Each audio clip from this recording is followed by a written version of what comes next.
சென்னை பூந்தமல்லியில் செயல்பட்டு வரும் அறிஞர் அண்ணா அரசு மேல்நிலைப் பள்ளியில் தமிழக போக்குவரத்து கழகத்தின் சார்பில் அரசு பேருந்துகளின் பரிணாம வளர்ச்சி குறித்த கண்காட்சி நடைபெற்றது. இந்த கண்காட்சியில் ஆங்கிலேயர் காலத்திலிருந்து தற்போது வரை அரசு பேருந்துகள் எவ்வாறு உருமாற்றம் மற்றும் தொழில்நுட்ப வளர்ச்சி அடைந்தது என்பதை காட்சிப்படுத்தியிருந்தனர்.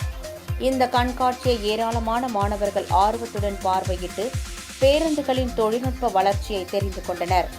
இந்த பேருந்து கண்காட்சியில் காற்று மாசுபாடு அதிகம் ஏற்படுத்தும் பேருந்துகள் முதல் தற்போது அதிநவீன வசதிகளுடன் உள்ள பேருந்துகள் வரை தெரிந்து கொண்டதாக மாணவர்கள் கூறினர்.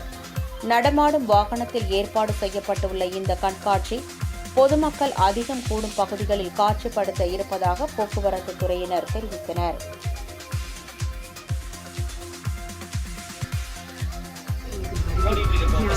பழைய மாடல் இப்போ வந்து எலக்ட்ரிக் பஸ் எல்லாமே இப்போ வந்து என்ன பண்ணுது ஓடிட்டு இருக்கு. இப்போ electric bus electric bus AC நான் ஏசியும் இருக்கு, அதே மாதிரி எலக்ட்ரிக் பஸ்ல ஏசியும் இருக்கு. இப்போ இந்த யூரோப்ல வந்து இப்போ இதனுடைய இது மாதிரி சேம் டபுள் டெக்கர் மேல மாடி பஸ் மாதிரியே இதே மாதிரி இப்போ வந்து வருங்காலத்துல இப்போ அடுத்த வருஷத்துல இப்போ கொண்டு வர போறாங்க.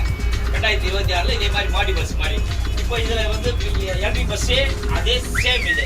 இப்போ நம்மளுக்கு டீசல் செலவு அதிகமாகுதுல்ல, அதுக்காக வேண்டி இப்போ என்ன பண்றோம், டீசல் செலவு பதில் இப்போ என்ன பண்றோம், மின்சார பேர் தான் நம்ம கொண்டு வரோம். புரியுதா சொல்றது? அதுக்கு வந்து இப்போ வந்து நம்மளுக்கு எலசி பஸ் எலக்ட்ரிக் பஸ்ல ஓடிட்டு இருக்கோம். இப்போ அதுக்கு அடுத்தது மாடி பஸ். இதே வந்து போக்குவரத்து இதை பத்தி காட்டுறாங்க. பழைய பஸ்ல இருந்து புது பஸ் மாடல் வரைக்கும் காட்டுறாங்க. அப்பா அம்மாலாம் இதுல போயிருக்காங்கன்னு தெரியல, டிவிலயோ போன்லயோ பார்த்துருக்கோம். இப்போ வந்து அந்த காலத்துலாம் பொல்யூஷன் உள்ள பஸ்லாம் போட்டுருந்தாங்க. இப்போ வந்து பொல்யூஷன் இல்லாம எங்களுக்கு அடுத்த ஜென்ரேஷன் வந்து பொல்யூஷன் இல்லாம எலக்ட்ரிக் பஸ்லாம் வந்துருச்சு. அதுக்கு மிக்க நன்றி. எங்க அப்பா எல்லாம் போயிருப்பாங்கன்னு தெரியல. அதுக்கு உடனடியா இந்த போக்குவரத்து துறைக்கும் எங்க ஸ்கூலுக்கும் மிக்க நன்றி. தமிழ்நாடு அரசுக்கும் வந்து எப்படி விதமான பஸ் விட்டுருக்காங்க. நான் ஒரு காலத்துல வந்து எம்டிசி பார்த்தா 1000 சொச்ச பஸ் தான் இருந்தது.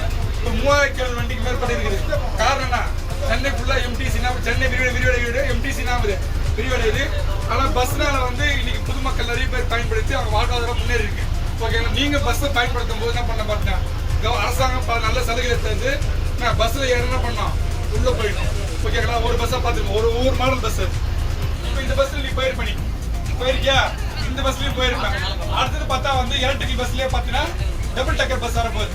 அடுத்த பஸ்ல நீ அந்த மாடல் வண்டியில போறீங்க. இந்த வண்டி பார்த்தா எலக்ட்ரிக் வண்டி, இது எலக்ட்ரிக் வண்டி பார்த்தா இதுவும் எலக்ட்ரிக் வண்டி. நான் முதல்ல டீசல் ஓடி இருந்தது, இப்ப காலகட்டம் மாற நான் பாட்டினு இப்போ எலக்ட்ரிக் பஸ்ஸா மாறி போச்சு. ஆனால் பஸ்ல என்ன பண்ணலாம், டிரைவர் கண்டக்டர் முழு ஒத்துழைப்பு தரணும். வண்டிக்குள்ள போயிடணும். புரியுதா? ஃபுட்பால் தூங்க கூடாது. அது தம்பி